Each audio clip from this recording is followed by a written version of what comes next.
Hello everyone, तुमच्या सर्वांचं या आस्वाद रेसिपीजमध्ये मी अमृता पुन्हा एकदा मनापासून स्वागत करते। आज मी खूप हेल्दी असा पिझ्झा बनवलेला आहे, त्यामुळे शेवटपर्यंत व्हिडिओ जरूर बघा। त्यासाठी मी कढईमध्ये 2 मोठे चमचे तेल घालून घेतलेलं आहे आणि 6 जणांसाठी पिझ्झा बनवते, त्याच्यामुळे मी 6 मोठे कांदे असे उभे चिरून घेतलेले आहेत आणि ते यामध्ये घालून घेतलेत। मीडियम फ्लेमवरती हा कांदा थोडासा मऊ होईपर्यंत आपण शिजून देणार आहोत। मी पिझ्झासाठी भाजी भरपूर घेते, त्यामुळे 6 कांदे मी इथे वापरलेले आहेत।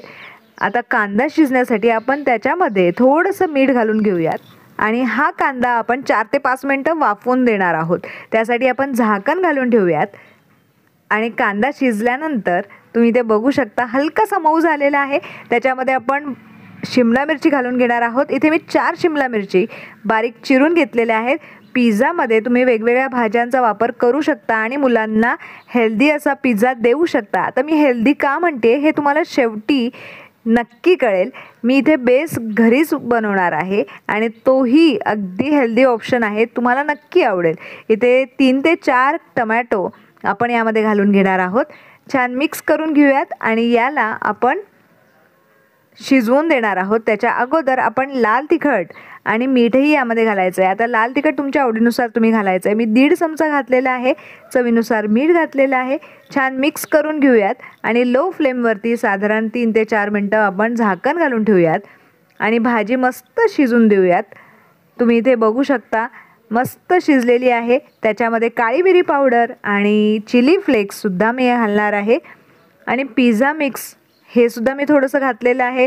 छान मिक्स करून घेऊयात आणि पिझ्झासाठी लागणारी भाजी जी आहे ती आपली काही मिनिटातच तयार होणार आहे। खूप छान सुगंध सुटला, एकदा तरी या पद्धतीने नक्की करून बघा। आता इथे मी चपातीला जी कणिक मळलेली होती त्याच कणकेपासून बेस तयार करणार आहे। थोडासा मोठा उंडा घेऊन आपण अशा पद्धतीने लाटून घेणार आहोत।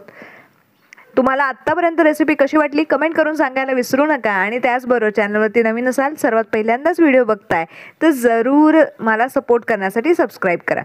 अशा पद्धतीने लाटून घेतल्यानंतर यामध्ये आपण चीजची एक स्लाइस घालून घेणार आहोत आणि सर्व बाजूने फोल्ड करून घेणार आहोत। हा मस्त हेल्दी ऑप्शन आहे, नक्की ट्राय करून बघा आणि ट्राय केल्यानंतर कसं जमलं कमेंट करून सांगायला विसरू नका। अशाच वेगवेगळ्या हेल्दी रेसिपींसाठी आस्वाद रेसिपीज चॅनलला जरूर सबस्क्राईब करा। थोडंसं पीठ लावून घेणार आहोत आणि आपण हे लाटून घेणार आहोत।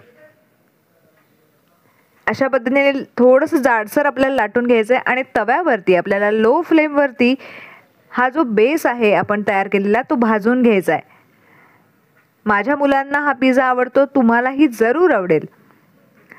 आपण आयते सुद्धा पिझ्झा बेस आणून अशा पद्धतीने बनवू शकतो, पण आज मी हेल्दी ऑप्शन असा पिझ्झाचा बनवलेला आहे। अशा पद्धतीने आपण उलटण्याने थोडंसं यामध्ये टोचे मारून घेणार आहोत, म्हणजे आतपर्यंत छान शिजेल आणि काही मिनिटातच आपला पिझ्झा तयार होणार आहे। तुम्हाला आत्तापर्यंतची माझी कोणती रेसिपी आवडली हे मला कमेंट करून सांगायला विसरू नका। बेस तर आपला तयार झालेला आहे।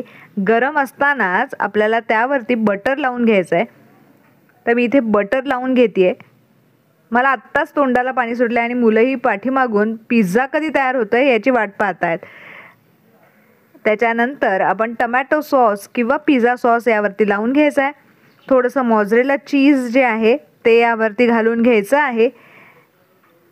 अतिशय सोपी पद्धत आहे, बाहेरून पिझ्झा आणण्यापेक्षा घरच्या घरीच अशा सोप्या पद्धतीने तुम्ही पिझ्झा बनवू शकता आणि मनसोक्त याचा आस्वाद घेऊ शकता।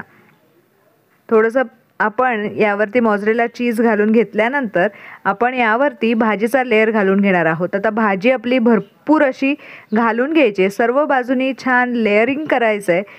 अशा पद्धतीने मी भाजी यावरती स्प्रेड केलेली आहे। त्याच्यानंतर परत एकदा आपण चीज घालून घेणार आहोत आणि तुम्हाला हवं असेल तर तुम्ही चीज स्लाइससुद्धा यावरती घालून घेऊ शकता, काहीच हरकत नाही आहे। आणि त्याच्यानंतर आपण पिझ्झा मिक्स थोडंसं स्प्रिंकल करणार आहोत आणि तव्यावरती आपण 4 ते 5 मिनिटं लो फ्लेमवरती झाकण घालून हा पिझ्झा मस्तपैकी गरमागरम तयार करून घेणार आहोत। चीज इथे मेल्ट झालेला आहे आणि पिझ्झाही आपला तयार झालेला आहे। हा हेल्दी असा पिझ्झा, मी तर याचा आस्वाद घेणार आहे, तुम्हीही जरूर घ्या। आता अशा पद्धतीने आपण कट करून घेणार आहोत आणि सर्व करून घेणार आहोत। Thank you for watching my video. परत एकदा भेटूयात अशीच एक छान आणि मस्त रेसिपी घेऊन।